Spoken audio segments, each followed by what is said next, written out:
In the past when we've done this, we've gone through each song. Yeah. We're going to do that today. Yeah, that's going to be some great show notes. We're going to have to start right away. Yes. And you should group the show notes 5 songs at a time. Do you want to do that? I mean, it's up to you. I mean, do you want to actively do that? Actively do the show notes? Do the groping. Sorry, the grouping. Forget it. My dumb joke fell apart before I even got to it. So never mind. Okay. I tell you what. Yeah. I'll do it. I'll do the show notes. Okay. And if I think that joke's worth it, I'll come back to it. But I don't think it was. I think it fell apart for a reason. Happy it fell apart. Totally fine without it. All right. It's good.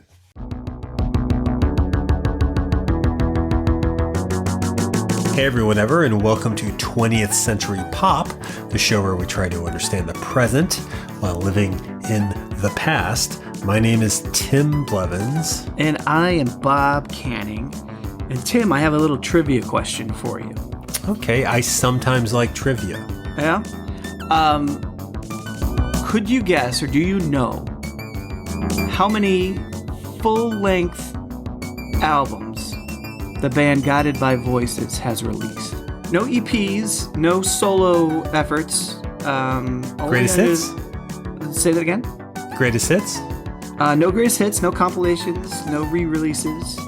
Into this century? Yes. Which I know is against the rules for this podcast, but... The strict rules. Yeah. But a lot of rules are bending these days. I'm going to say 27 albums. Hey, that is very, very close. There are... If I have the correct information from Wikipedia, that's your source. 30 albums. Oh, why don't we name them all? Devil Between My Toes. No, we're not going to do that. But wow, that's a lot of albums, right? Yeah. Or is it? Is 30 a lot of albums for a band that's been around since probably the early 80s, so coming almost up on 40 years? I feel like it is. How many Rolling Stones albums are there? But no, they've been around longer. Counting the greatest hits, there's 7 Rolling Stone albums. What about what's another band that's got the same lifespan? REM? Or they started earlier? I don't know. I don't know a whole lot about REM, but I do know this. Yes, Guided by Voices. That's a band with a lot of albums. That's a valid starter of a question. Are they a band you like? Are you a fan of Guided by Voices? I do like Guided by Voices, but I don't know Guided by Voices. Do you have any of their albums? I have 2. Uh-huh. And you introduced me to the band, which is why I think you should probably introduce the audience to the band, if you want to do that. The draw to Guided by Voices for me is that they're musically, they kind of resemble a composition book. Like those black-bound notebooks you kind of get in college. I used to carry those everywhere. I'd scrawl down all my ideas and titles and of songs, little cartoons.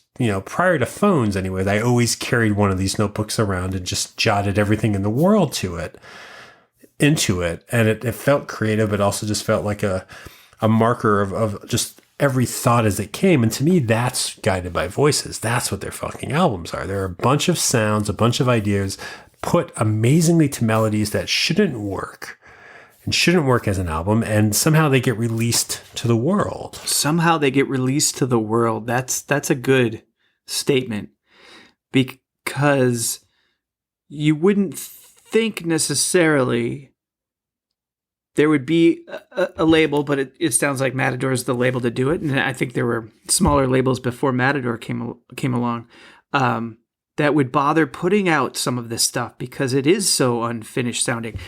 And I'm going to just say this caveat right at the upfront, because if anybody is a huge Guided by Voices fan that's listening to this podcast, I do only have the 2 albums. And so I can't say that I'm speaking to the greater work of Guided by Voices because I don't know it. I was intimidated by it, and I never got around to trying to... What was intimidating about it? What did you know to... What was that? Because it's massive. Because the amount of work? Yeah, the amount of work. Because I came to it through you with this album, Alien Lanes. You were playing the album. You probably put it on some mixtapes that I was listening to. And when I moved away, I tried to, I think I've talked about this before on maybe podcast number 8. When I moved away, I kind of went and bought some of the albums that I didn't have access to anymore. Some Paul Westerberg stuff, some replacement stuff, and this Guided by Voices album. And as I got into this album, I really wanted to get more from the band. And as I researched the band, I was like, oh shit. So they got 8 albums out already. And maybe by this time they had 9 or 10 where I was actually like looking into them. Maybe we should jump into this because we're going to talk today about Alien Lanes, the album that really solidified my fandom for them, got me into them. It sounds like someone you heard too. Yeah. This is a 28 song album. Just right off the top, do you like this album? Oh, I love it. Yeah, absolutely. Do you listen to it a lot? I don't listen to it as a complete album all the time. I have key tracks that I absolutely adore off this album that are on my phone, and so they come up when they come up.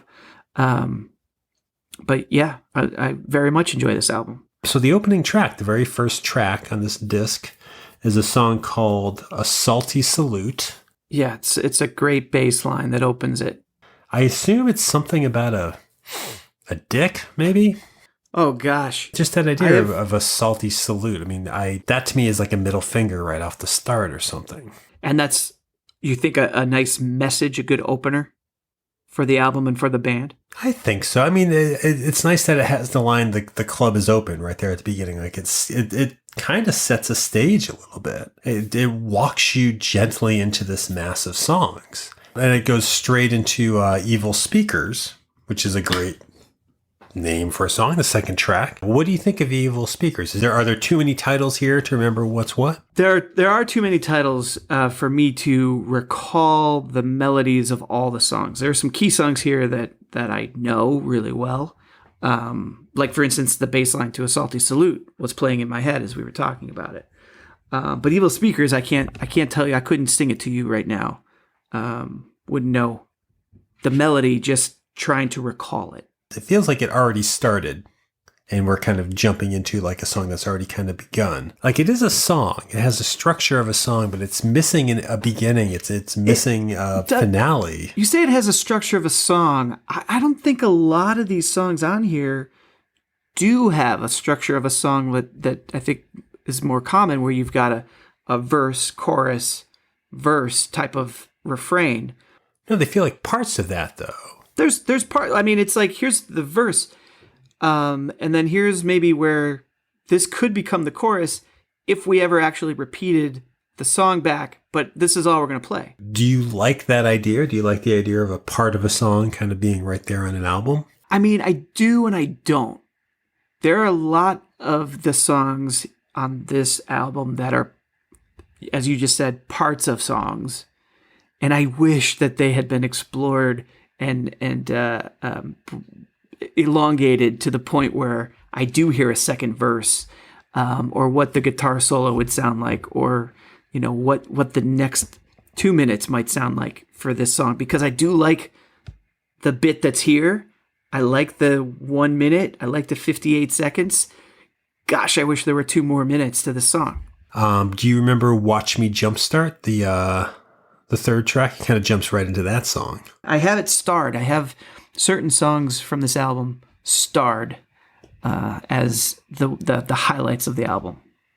This one is a highlight, huh? This is a pretty great song. It's definitely one of those things. Every now and then, Guided by Voices is just hip slang, almost. Like there's a lot of lyrics or titles of songs that I've used in conversation. And Watch Me Jumpstart is something I've said. Yeah. Obviously aware of where it's coming from, but just as a kind of thing of watching, when I'm about to do something or about to do something bigger or louder. So this, I don't know, I've used this as a little shorthand of saying stuff for like 20 years. And I like this song because it seems to be asking you to pay attention. Yeah. Like it's drunk like a Replacement song, but it's a little more, there's a confidence, I think, in the song. The Replacements didn't seem to, at least in a lot of their songs, have the confidence. They were always the the fuck ups. It's interesting to me because, yeah, this is a drunken band, but it's something I never could quite be, which is a confident drunk. Do you get a sense of that? Does this song strike you as a personality in any way? Oh, sure. Yeah, as I was listening to it the last couple days, this song and others on the album kind of stood out as watch what we can do, listen to what I'm talking about. This is important shit. Don't know if it is exactly. A lot of it is very cryptic. A lot of the lyrics don't necessarily seem like these words should go together, if that makes sense. Not this song. This song I think is more straightforward, but a lot of the other songs are just a collection of phrases in a way sometimes. Yeah. Are they memorable? Like, do you sing along with Guided by Voices songs? I sing along to certain parts. I would have to say, like, music for me, there's different aspects of music, and different songs will hit me in different ways. Some songs will be just the melody and the tune and the mood that it gives me, irregardless of what the lyrics actually are. And this album was more like that. This was more like a mood album. But it was a drunken night. This was, and also because I listened to it and first heard it post-college when we were in our youth and throwing parties and having a good time. This album was a soundtrack to that. Again, irregardless of what the songs were actually about, per se. And so that's how this album kind of sits with me. But it is sitting as the full album then, or is there more full experience than individual tracks? It's become individual tracks. I think we listened and you played the album, and I probably listened to the album as a whole back then. But then over time, I would divide it up. It would become material for mixtapes. And so I would find the songs that fit what the mixtape needed. And so it became songs as opposed to the whole album. That's what's weird about going back to this as the full album is I haven't had this experience in a while. And there is something about the positioning of these songs that works. The next song, They're Not Witches. Do you remember this song? I do remember the song. If you're asking if I remember the melody, no. No, but do you have any notes or thoughts on it? Yeah, actually, this was the first one. I wrote this on a couple, and this was the first one I did this. And I don't mean to minimize the songs. This was just a thought I had as I was listening. But in a way, these came off as sort of like musical tweets. Like a little, you're only allowed 26 words, 42 words, whatever it is, 120 characters. And so I fit my 120 characters in. I can't give you anything else. And I've set it to music. So here you go. This one was the first one that I wrote that down. I feel like it fools you, or fooled me at least, into thinking it was a song. And I think now you're describing that way. It's something else. And because he's working in the medium of an album, they're working in the medium of an album. It has to be presented that way. But yeah. And I don't know enough about the band. Maybe this is something a super fan would know. But it's almost like he's more poetic and he has the lyrics written. And the band just gets together and plays some music around it. Yeah, I don't know. I think calling it a tweet is a pretty smart kind of way of describing it.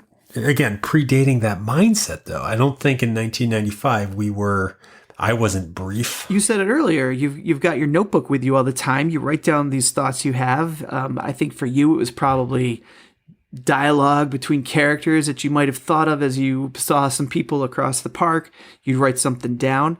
I get that feeling here. It's like he's got his notebook. He writes down some thoughts about an issue or a concern or just what he just saw people doing, puts it in a poetic way, and then gets that out into the world by setting it to music and putting it on an album. No, and then it works. I think it works in that song anyways. What do you think of this next track? Track number 5 is As We Go Up, We Go Down. I wrote down next to it, Love, Love, Love, because I absolutely love this song. This is their first pop song on the album, I think. This is an actual song that we're getting. Yeah, you could play this on the radio for sure. But also just, it's recognizable as a song. Yeah. It's very Beatles-like, I felt like. This was they have a couple songs that feel the sound kind of like the Beatles. And lyrically, it's so like I'll always remember the song. The opening line is I can't terrorize, I see terror in your eyes. Just that turn of that phrase I've always absolutely loved. I can't remember the first time I listened to Alien Lanes, but I'm sure when this came up, I was so fucking relieved. And that's not to put down what preceded it, and it's only like 10 minutes, but this is at least a song. Yeah, I can relate to that relief. Yeah. Because that relief diminishes immediately with the next song, the I Want to Be a Dumb Charger. I can never remember this song until it starts, and it kind of pads the album out. But I don't. This 28-song album needed some padding. That's the thing. Like, I don't know if this is good or even needed. I don't get this, other than that it's a brief bridge between two pop songs. We'll get to the next one in a second. Like, do you remember the song? Does it do anything for you? I feel like I'm saying that a lot. Sorry. Yeah, no. This is, I listed out the tracks. This is the way I did my notes on it. I listed out the tracks first and their run times, and then I went through and listened to it and put notes under each track that I had written out. And I have 0 notes under this song. So it's like, it's a minute and 14 seconds. So it's not like I didn't hear it. It's not like one of the under 30, but it didn't leave an impression on me to even write anything down on it. It's not memorable, but I think it has a place. I think it's important because we had our first pop song a moment ago. We enjoyed that. I think this is kind of a little bit of a, you had your moment of elevation. You had your moment of clarity, of drunken clarity. Now you got to fumble your steps a little bit again, because track number 7, if we were to whittle this album and this band down to something, track number 7 is a song called Game of Pricks. And this song, I think, is one of the most perfect songs of like my experience of listening to music. I love this. This is one of my fucking favorite songs. Do you like this song? I wrote perfection next to it. That was my note. Why did you write that? What's your take on this? Because I could ramble on about it. You should ramble on about it. I mean, it's just musically, lyrically, the melody, it's everything you want from a song, I think. And what's it saying to you, though? What is this song? Because that's a big part of why this song works for me. Previously, this was, again, one of those tonal songs, one of those mood songs, one of those background songs, soundtrack songs for me. But then the more that I would get into the lyrics of it, to me, it seems like it's just how you have to play a game in relationships and people, and you have to maybe not always be nice. It could be, as an asshole or a prick. All these people trying to backstab and figure out truths and lies and all this kind of stuff. But again, it's not like the lyrics weren't the things that first really grabbed me. But it has since. And I used to mishear one of these lyrics. Like, what won me over? There's a lyric, I'll never ask for the truth, but you owe that to me. That's a confident, demanding line in a relationship. And I always heard it as, I'll never ask for the truth. You don't owe that to me. I always thought that was a weird spin of optimism. It wasn't until reading the lyric recently that I was like, oh, that changes everything. Does it ruin the song for you? It doesn't ruin the song. And I don't think it changes the song. It changes my perception of me as a person. Like, this song got things about me I didn't get. That I'll never ask for the truth, but you owe that to me. That is 20-something arrogance. That is the guy who keeps his secrets to himself, but expects people to know them. That's the guy who has a crush on his friend, but will never ask them out. These repeated cycles that we go through our life. It's all about being a jerk. That not opening up to someone and demanding people act a certain way. I mean, this song hits on feelings with its words and its music. Like Lou Reed's Heroin, like Liz Phair's 6 Feet 1, or so many replacement songs. It's perfectly crafted for me and for what it's saying. And I think the reason it works is it's exposing a side of me that's gross. It's exposing an unfortunate aspect of struggling to be social. And that's why that title, Game of Pricks, it's just going out in the world we're all just assholes for a while. I think I've matured past this song a bit. I hope, maybe, who knows? But God, talk about a song that just hit. I mean, I can't tell you how many times I listened to this just today. Like I was listening to the album through, and I played this and rewound this probably 5 times before moving on to the next song. The poor next song that has to come after this. I don't know. Game of Pricks was instrumental in getting me to love this band, which is why I feel bad for the next song. The poor next song. Ugly Vision. Do you know this song? You keep asking if I know the songs. Yes, I listened to it all day today. Are you asking if I recall and can tell you what the song was? No, this is not a standout for me. It's a slower song. It seemed to, if I recall, it had like almost a twang to it. I wouldn't call it country per se, but there was definitely a slow twanginess to it. Yeah, I always skipped it. Sure, why would you not? That's the thing. Listening to it today, having to listen to it for the purpose of the show, I really dug into and questioned what's this song's purpose? Why release this song on the album? Is it part of the process? Because it's not a polished piece. I just, what is it? Okay, what is it? That's a good question. Can I read you the lyrics? It won't take very long. Sure. So I've got the liner notes here. I'll read exactly what it says. I resign myself to the resource that is unless I can't go out, should I concede. Sell yourself to the man, feel my good hand, and she flees pell-mell, so sick to have been. That's it. It's poetic. I'd have to reread it to tell you what it's about. It doesn't quite rhyme the way a song should rhyme. It's just it's more of a poem than a song. And so you're asking why it's here. I think he feels there's something to be said in these lyrics.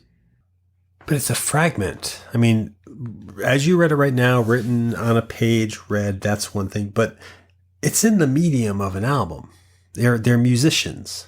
They're putting it out as a song. And I'm not challenging it other than to say this particular one, I'm trying to figure out why. Because it does something. It's here. This would be a 27-track album, not a 28 if the song wasn't here. And to hear you read it, yeah, you're right. We could go back and interpret that. But so many other songs are working the way songs work.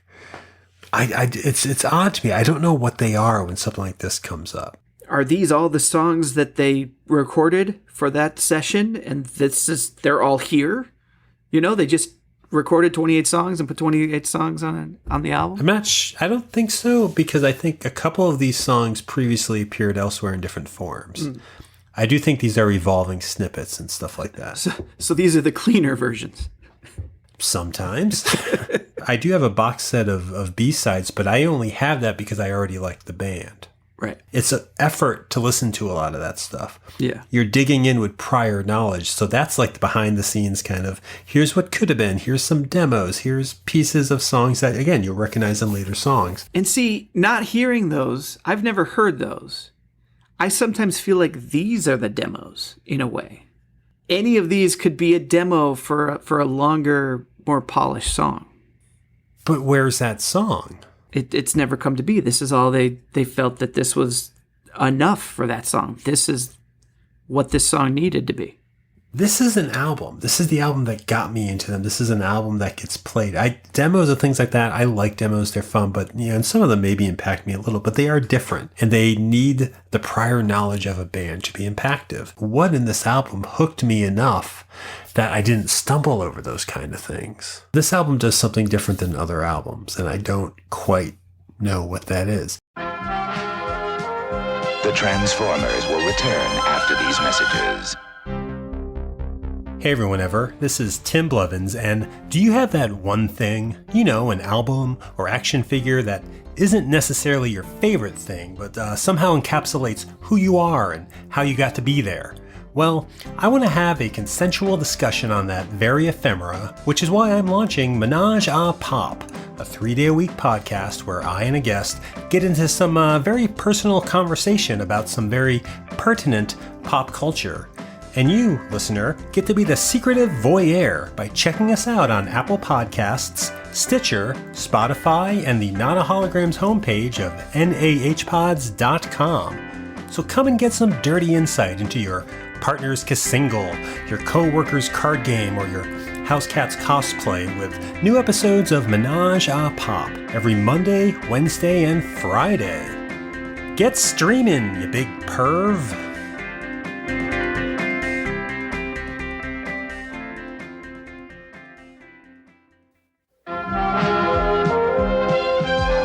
We now return to the Transformers. The next track, Good Flying Bird, it's track number 9. It's quick and catchy, and there's no drums. This is another really kind of Beatles-like song, I felt like. Yeah, this is another one that I have down as one that I absolutely love off this album. And to bring mixtapes back into it, whenever I got to the end of a mixtape and I had just a little bit time left, I wanted to fill up that whole tape, so I would always pull out this Guided by Voices album to see which song I could squeeze in there. This one, more than any other, would be used. Now, do you remember it beyond the length of it? Do you remember how it goes prior to listening to it today? Oh yeah, because I've heard it so often. It's just like you said. It's very upbeat. It starts just with a quick guitar strumming, and then singing pops in immediately. And it's got the yeah vocals in there, which I absolutely love. Yeah, I think that was kind of the Beatles part, and I felt a little bit. No, I love this song. It's a great song. Not one I ever remember by title, but when I hear it, I know I like it. Yeah. Listening to it today. And reading through, like I've known the lyrics, but kind of really reading them. I really like this because you were talking about how Game of Pricks solidifies your 20s. Reread these lyrics, not now because we have to move on, but this is great because it's a reflection of life and how we are now and how we were then, and everything was great, but it wasn't that great. It's really a great song. Very cool. The next track, Cigarette Tricks, is a good title. But why? This is one of those things where today I'm like, this is 20 seconds. Again, I think this is one of these. It's if you read the lyrics only, it's a pretty clear character study, I think, of maybe somebody knows or somebody that he has seen. Who is lost and shooting up on the streets, and it's just a quick hit of a character study, I think. Does it need to be on the album? I don't know, but again, I think he has something he wants to say. Huh. Yes, I don't know the lyrics, and this is followed by track 11, Pimple Zoo. This kept making me think of is it Abbey Road? What's the Beatles song that kind of has like Mean Mr. Mustard and then Through the Open Window? The different songs all make up one song. Yeah, I think that is Abbey Road. That's Abbey Road. I feel like a lot of this album kind of does that. Like the songs lead into each other a little bit. So when you're listening to the album in full, going from Cigarette Tricks to Pimple Zoo, it's all part of one audio sound. But breaking it up into track numbers, like I don't remember what Pimple Zoo sounded like. Yeah. I know I've said it 4 times now, but these, and that's why I'm just like, I don't get what these are doing. But I didn't read the lyrics to Cigarette Tricks. This to me was another example of he's got some lyrics that work well with this particular melody. Let's record that. I feel like I want to hear what the rest of this song could have been. Like I like this refrain. Oh, you do? The sometimes I get the feeling you don't want me around. Which is basically repeated 2 or 3 or 4 times, and then the song's over. But I feel like, just put that bridge in there and get to the next part of the song. Let's get the chorus going, because I like the sound of this. I like where it could go, but then it never goes there. Yeah, I feel like there's a lot of stuff that you could tape together and build a song out of. Like you yourself could probably do that right now. So it's odd that it's here. I mean, this next track, was it Big Chief Chinese Restaurant, track 12? I like this one. It feels like a Lewis Carroll kind of character. But again, it's a rambling kind of series of lines, I guess. And it's followed up by a real song. Track 13, Closer You Are. Do you like this song? I do. I do like this song. I think I quoted this song in a tweet, no less, a few weeks ago before we even decided on this topic. The closer you are, the quicker it hits you. Just the idea of that can be applied to so many things, good and bad. Kind of shows how economical they are. Like, this is another great pop song with great lyrics, and they don't, not that I don't mind this stuff, but they don't waste their time on like solos. Oasis, it is not. Like, just because I mentioned them earlier, you're talking about they just get to the heart of the matter. And then I was just thinking that I recently listened to All Around the World by Oasis, which is a 7.5 minute, almost 8 minute song that just repeats lyrics over and over again, plays the same refrains. I love the song. It's great. I like it. But it's the opposite of what this album does, what this band does, for sure. For Oasis, does 7 minutes seem like a long time for a song? 7 minutes is about average. No, it's the one of the longer songs. I mean, they probably go 4 or 5 minutes is their average. Yeah, like I can't picture being able to take a 5-minute Guided by Voices song. I don't think I could. Right? I know there are a couple. I I'd could. have to Like they're the the ones that I call perfection. I could listen to for 5 minutes. I could just play it on repeat. I was actually saying to myself, I could play the opening bass line of this whole album from A Salty Salute over and over. I just listen to that on repeat, no problem. Sure, I can listen to it on repeat, but I think it's because I'm trying to catch up to that feeling. Like I can't, Game of Pricks I put on a loop because I just love how that song makes me feel, so I want to feel it again. I can't imagine Game of Pricks having 5 minutes of lyrics and structure to it. I can't see this being the band that can do that. Like even this next track, Auditorium, I mean, this sounds like the start of a song that kind of never comes. But I feel like it's needed. How many bands do you listen to where the song can't be taken out of context from the album? This song doesn't work except as part of what precedes it and comes after it. I don't listen to music that way anymore, so that's maybe why it's jarring now. Yeah. And this album does it a lot, like you were saying, how it, like the songs don't fade out, they just change to the next song. Like they literally just, it's almost like they're playing it live and their instruments start the next song, you know?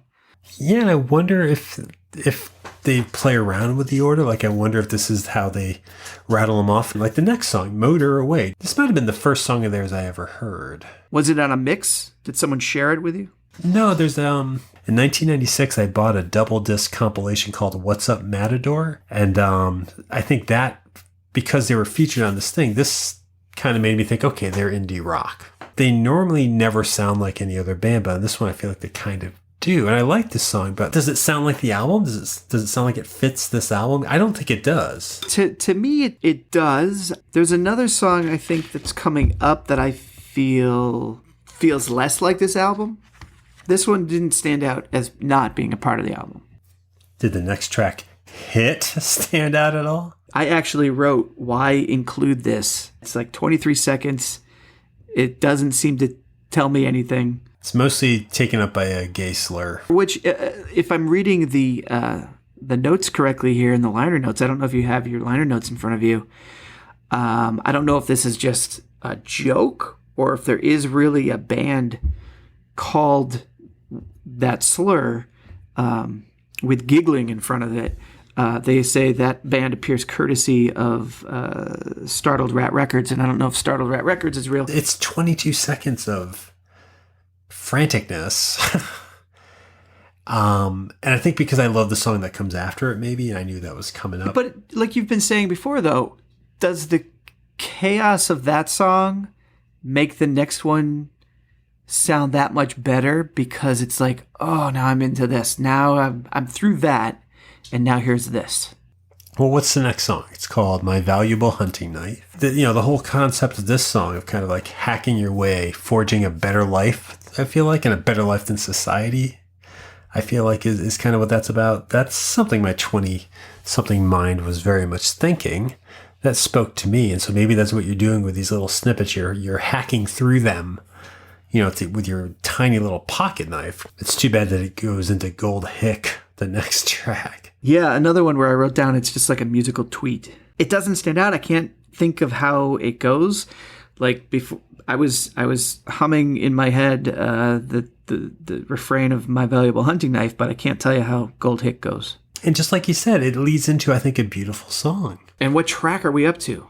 We're up to track 19, King and Caroline. I used to use this one to soundtrack a lot of feelings. Like there was like a drone to it, an echo to it that feels very epic emotionally. And I don't even know what that emotion is. Do you have any connection to it? No, this one never really connected with me. It's a decent enough song, but it didn't connect with me. They have other songs that sound similar to this. There's a song called Beekeeper Seeks Ruth. There's a song called Gleamer from an earlier album. I don't know if it's lethargic or dysthemic, but it's like it maintains a certain sorrow, like a beautiful sorrow. And this song is pretty instrumental in keeping me into the band. What was not very instrumental was Striped White Jets, track 20. I like it. If there's less on this album, I would listen to this. I would know this song. It's a longer song. It's over 2 minutes. It is, but it's also just diluted because there's too many tracks, I feel. I even feel that with the next one, which has some of my favorite lyrics, but Ex-Supermodel? Ugh, this is the one I can't listen to. Oh, really? The lyrics are fine. The lyrics are interesting. Yeah. But there's that snoring throughout the song that may be instrumental to what the song is trying to say, but I can't stand it. Does it not affect you? What I'm remembering right now is the I write music for soundtracks now line. Yeah. Like I like the feeling this one. This is one of two songs maybe that actually fades out. Did you know it was coming up? Did you remember it was coming up? I remembered that there was a song that has this snoring noise playing throughout. I didn't know it was Ex-Supermodel, but when it started, I recognized it right away, and I was like, I can't believe Tim's making me listen to this. I could be doing so much else for almost 2 minutes. Do you think they could remove it? Like, is this something? Like that's the thing. There's this, and there's another song coming up where if they had just corrected or removed this one aspect, I would absolutely really enjoy the song. Because there's a melody there. There's a really good idea with the lyrics, talking about life and choices and using people, but the fact that they included or allowed this snoring noise to be throughout. And again, I had to think, is this a conscious decision? I mean, it had to have been conscious. You hear it. I'm not sure I know the snoring sound. Oh, listen to it again. It is just this throughout. It's you'll hear it. Now that you know to listen for it. I mean, I just heard it in these headphones. Thanks. It's like, I kind of think, okay, what did they record the song and somehow that leaked into the track and they didn't realize it and they couldn't capture the magic again, so they used that version? Or did they make sure the snoring was there because it's telling us something else on another level, like your story is boring? I don't care about your life and what you're doing now. Is that what they're trying to say? I don't know, but it ruins the song. Would you want to hear another version of this song? Would you seek out a live version of something just to hear what it sounds like? I would, and I did for another song that we've yet to talk about. I wanted to hear another version of it, and I sought that one out. I guess this one didn't irk me the way it sounds like it's irking you. Oh, please go listen to it again and tell me that you can hear what I'm talking about. I don't know if I can find the time. Track 22, yeah. Blimps Go 90. This one gets stuck in my head a lot. All the time I get this stuck in my head. Oh, you do? Yeah. I think this is their most fully realized song on the album. Not just because it has strings in it, although it does have strings in it. That's what gets stuck in my head, that string line. It sounds great. It sounds wonderful. It's a political song. Is it? I have no clue. No? Do you have any sense of what's going on in the song? I really listened to it this time, and it hits me very differently than their other songs. Yeah. I just don't know. Again, it's like a lot of things randomly put down. I don't get all the references if these are real, specific things like Canary Court. I don't know what that might refer to. I think it's a song about blocking out the actual awfulness of history, Ronald Reagan and I don't know, shit like that. patriotism or fake nostalgia. I don't know. I never listened to it as lyrically until today for that. I never got that before. I've always liked the song, but yeah, this is a song that should tell you a lot about the band. This is almost like a story song. This is the most autobiographical, or I'm making it the most autobiographical thing about the band. It's weird. Yeah. It's very out of place to listen to these lyrics. I love them, and I agree with some of them if I'm interpreting them the way I think they are. They're very dense. It's a dense set of lyrics. Right. Like, do you get a sense of where they're from this album? Is there any sense of, like some bands you're like, oh, this feels like small town, this feels like the city, or I'm relating to it. Do you get a sense of identity from this band? Somewhat. Like, I think when I first would listen to it, I saw them as like a Midwest type of band, garage musicians. Not in the big cities at all. Just finding it hard to do something with your time because there's nothing in town. So is there a character throughout the album? Is there a unifying concept or theme? That I've never gleaned. No. But are you hearing that? Are you? Well, I mean, I'm wrapped up in who I thought I was at the time because that's what I was relating to. I think these albums are very much the drunken, like, pseudo-philosopher. This is very much the guy who has thoughts, or the girl who has thoughts, has feelings about where they are. It's one of those stumbled and stalled out kind of things. You're smarter than your friends, but that doesn't mean you're the smartest in the world, and you've got these concepts you can grasp at. Maybe that's why a lot of this works. It's this grasping at something big. Like, you're good with words. He's good with words. But yeah, I don't know. There is a narrator in this. I'm not sure. I don't know what the full concept is. But I think Alien Lanes, like, even just as a title, it's there's outsider to that. There's an outsider to that. And also, I just think of airports. I'm thinking of stuff coming and going. These alien lanes with people constantly coming and going out of the town into my life, whatever. And I think these songs hit on that a lot. I think Straw Dogs is a little bit about that. Track 23. Yeah, this was the track that to me sounds like it's out of place. Oh, really? It has a different vibe than everything that's come before it. Mm-hmm. I feel. I mean, it's very 4-tracky. This is very much like the Tobin Sprout album I like. Do you like it?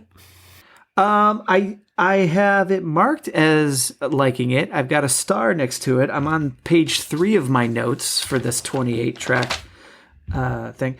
But I don't have any other notes beyond it sounding out of place. So though I wrote down, excuse me, though I wrote down that it sounds out of place, I can't think of how it sounds right now. But it didn't make you curious. Like, you don't want to hear more of this or more of this artist from this song's point of view. No, it didn't grab me that way. This song also fades out, which for some reason was really jarring this time. And it fades out into my second least favorite album, or second least favorite song on the album. Really? Chicken Blows. Chicken Blows. This is the song that I wanted to go out and hear a different version of. Oh, really? Because I hear a really sweet song and a sweet melody underneath this bad production, at least vocal production. The vocals on this are wavering throughout the entire song. Like, somebody's like doing the thing where you hit your throat as you were talking and you sound like you're underwater. And so I went out and I saw some covers, just some amateur people, just who are fans of the band covering the song. I found them on YouTube. They all sound great. Like, I think this is a great song hidden under that bad vocal production. And again, it's when I just am irritated by, is this a conscious choice to make your vocals sound so shitty? So you don't buy it, kind of. It sounds, it's a little showy for you. Yeah. Or was it like you hit record and the tape was warped and this is what came out and you appreciated that, you liked that, and you thought, yeah, this is the rawness of what we did, so this is what we're going to release. Are you distracted by something that's well produced? Do you question why was it produced this way? I don't think I say why was it produced this way necessarily. Although sometimes I do. Sometimes I think about the choice of a glockenspiel or chimes at this moment.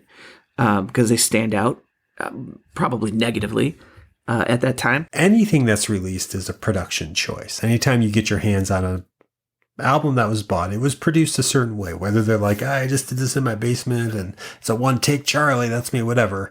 It's still a choice, and it's still part of production because they're not in the room, so something had to process it. And it's interesting that the lower rent stuff like this is the stuff that you question. This whole album could be classified as lower rent. I mean, I don't think they make a secret of the fact that they're doing this on the cheap, and they're doing it on 4 tracks, and they didn't necessarily do it in a highly expensive, decked out studio. And I love most of this album. This song frustrates me because I hear a song that I could listen to over and over again under this, but I can't get through it because of the choice, as you're saying, the choice that they made for these vocals to have this wavering filter across it. So you like them to have bumped up the production a little on this one? For this song, I wish they had cleaned the vocals. Yes. Okay. Because it makes it hard for me to hear it. Just like there's other songs on here that it's a little hard for me to listen to because of the cacophony of it, perhaps. But I think I feel robbed with this song because there's actually a song under here I want to listen to. It's weird because I feel like it goes on for too long. It's only 2.5 minutes, but I do feel like this song is too long. Yeah. I wonder if another version of it would feel out of place. I mean, it would now because we know the album so well. Right. But I wonder if there had to be a conscious choice not to fix the recordings, not to update it. Like I am curious about that. We say fix it. It might not have been broken. That might have been what they intended. But okay, but it didn't. It's not working for you. So I'm saying Right. from our vantage point there. Once it ends, this next song, track 25, Little Whirl. I like this one. Yeah. This is sort of just a good riff. You know, I know I was saying before they don't do a lot of solos or stuff, but this is kind of like a victorious sounding song. The I don't care what you do anymore lyric and everything. Truthfully, in the past when I've like quit a job or left an uncomfortable situation behind, you know, a room where I don't like being there or an argument or something, this song plays in my head a lot. This one has kind of really stuck with me. I wish we had that ability, and I guess we do with our phones. If you've got this song on your phone, you could just pull it right up. I mean, I don't want to make the listener have to do some work here, but No, but I'm just saying in your life, like to literally, instead of think about the song, to just actually put your headset in and play it. You don't do that? I feel like I do that all the time. I think I do that a lot of times when I'm walking around, going. I don't know that I do. I don't know that I look for, in a situation, a specific song. Okay, I guess I've done it. I mean, stuff fits, and this one I think fits. I don't know. Yeah. Do you like My Son Cool, the next song? It's fine, which is the exact word that I have written next to it. It's fine. It doesn't stand out. I think this one kind of really works because of the shape of the album. I mean, I think knowing that we're coming up in the last 2 tracks. And I feel like the end of the album has longer songs. Mm-hmm. And so I feel like these last, 3, 4, 5 songs, it sort of slows the album down a little. In a bad way? Well, no, not in a bad way, but instead of jumping from track to track so quickly, from song to song with little snippets, it slows things down because you're listening to lengthier tunes. In re-listening to the album, this back half of the album, I know less. Like I was less familiar with it. My Son Cool needs to be where it is, I think. Little Whirl, I think, needs to be where it is. Even this next song, Always Crush Me, which I don't like. I think its position is pivotal in getting ready to bring the album to a finish. It's the next to last track. I want to get through it. I wrote down that it's like an acoustic march. Yeah, but I don't like it though. Like it's weird. Like it's here to kind of break up 3 good songs. And I guess it's vital though. It only works when you play this as a full album, which I hadn't done in a while. Because again, I make playlists and stuff, but I think it works there. But otherwise, yeah, it's odd. It's It's a track I don't like that makes me love this next track. The closer. The very last song, All Right, which is just a big finish. It's just driving guitars. It's just a chorus of voices saying, all right. It's heavy. It's triumphant. Similar to the opener. I mean, I think this album opens and closes perfectly. Nice. This pretty much needs to be played from front to back. And again, I don't know why. I don't know what it's doing. But otherwise, it just, becomes distracting snippets to me.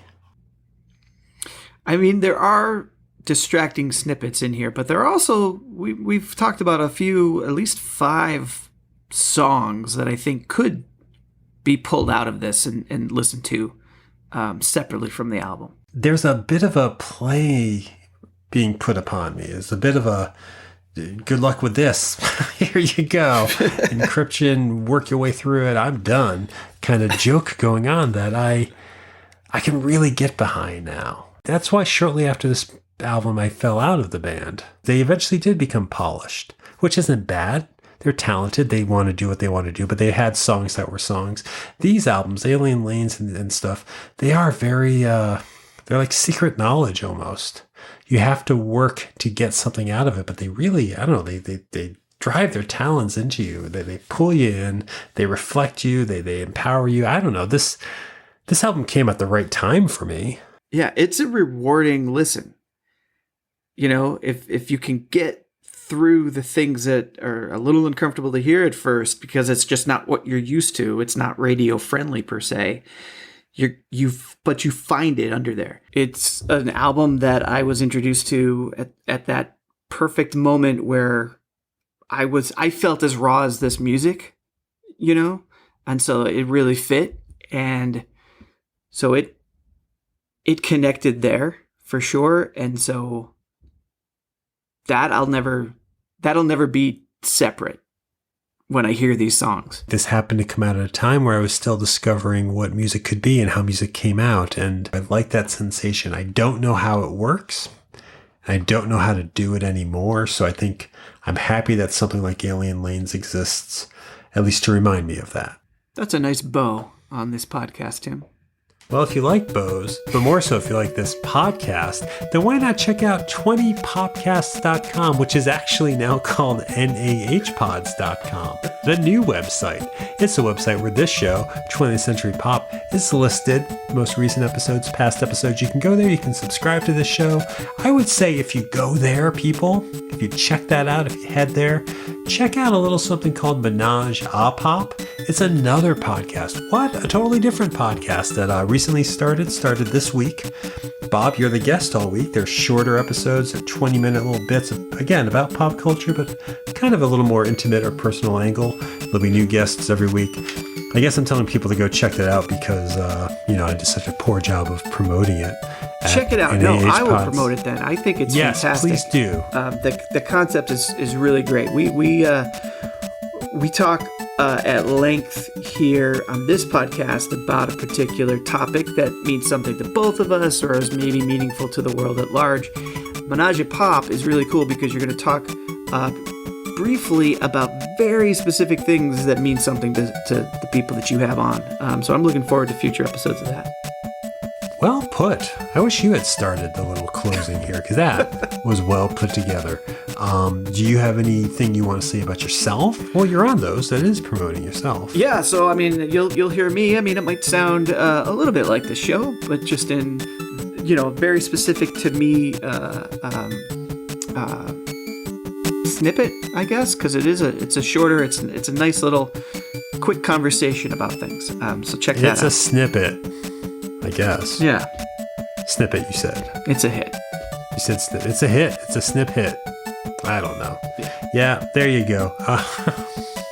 That's how we close our episode. That's how we're closing this one. That was a lot of album to get through. Oh, yeah. I thought we kept a pretty good pace to it, I think. I think some of it was longer than the songs, but sure. I bet that's very true. I know that's true. I'm not gonna run a clock on it, but hopefully the listener agreed positively with that. Let's hear more talk less actual album is probably what they're saying to themselves. I would like to find an album that I love but have them talk more about it than the album exists. Maybe we can do that. Maybe I can get some of my singles out. Maybe I can get my Do You Believe in Love with a B-side of Working for a Living out there. And for the 9 minutes that song exists, maybe they could talk 20 minutes about each of them. That'd be good. I would like that. I would like that. Let's do that. Well, then we will. Let me just find my singles. Hope you like Lou Graham.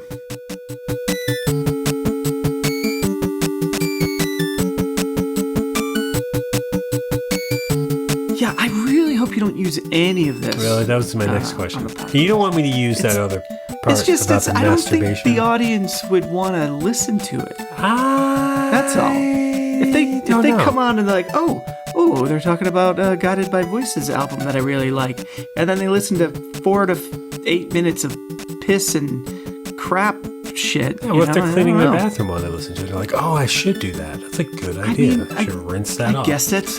I guess it wouldn't go into the small episode. Portion. It's a small portion. Yeah. Be doing that. Well, I have 2 questions for you. One, how big of an audience do you think we have? 12 people. Okay. And how many of them do you think clean their own toilets? All 12. All 12 do. And I know this for a fact. They do it while they're listening. Okay. I was looking at our rankings on iTunes. We're the 3rd highest rated pop culture podcast for toilet bowl cleaning, which is pretty good.